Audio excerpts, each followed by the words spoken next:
Well, I think ultimately, I mean, people refer to the fourth turning, right? I mean, that's what these conflicts and these societal conflicts are all about, is actually deciding whose voice is going to rise. And that's actually part of what I'm trying to do. I'm trying to inject an element of rationality. Look, I am about as hardcore capitalist as you could possibly get. And part of the message that I'm trying to convey to the capital class is that the choices that we are making, right, are leading to a society in which your control of that capital are becoming increasingly uncertain. It is becoming more and more fragile in the Ole Peters type model.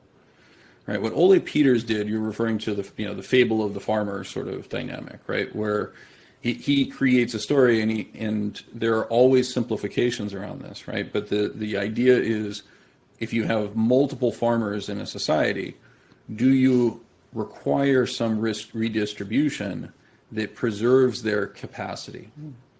And you can think about it just in terms of sharing harvest, right? Is there some proportion that you want to equalize? And the analysis that you go through is, Jim is a farmer, Jill is a farmer, and Steve is a farmer, right? And in season, the first harvest, Jim has a bumper crop and therefore has tons of seed available. Therefore, he has lots of resources.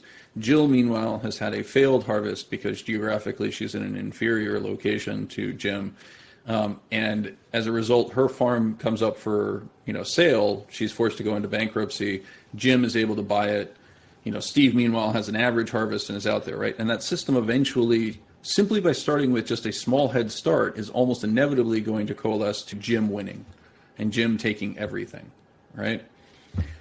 What Ole would observe, and what I would highlight as well, is that an element of redistribution that encourages new entrants, right, entrepreneurship, and encourages a recognition that a windfall gain that is a byproduct of participating in a system does not actually belong to you, right? It is the same as winning the lottery, right? Now that's horribly offensive to a lot of people. I know that Jeff Bezos built Amazon. I know that his insights actually created an incredible organization. But what Barack Obama was inelegantly trying to say with "you didn't build that" is that that's not possible without a system of roads, without a system of infrastructure, without the internet having been created, right? Without local police to protect the warehouses that are built all over our country, right, and increasingly international, without the provision of logistics support to Chinese manufacturers who are able to undercut U.S. manufacturers, right?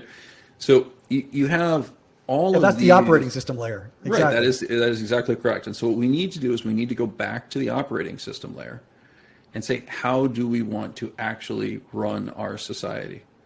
The U.S. has had a tremendous advantage because it effectively had a massive land surplus for give or take 200 years, right? In a world in which most resources were produced from the land, you had an environment in which anyone who chose to come to North America effectively was able to claim a dramatic increase in the land per capita versus anywhere else in the world, right? That attracted a continual influx of new individuals and new resources to our society, that we improperly attribute that growth in resources to something unique and wonderful about the American model of capitalism.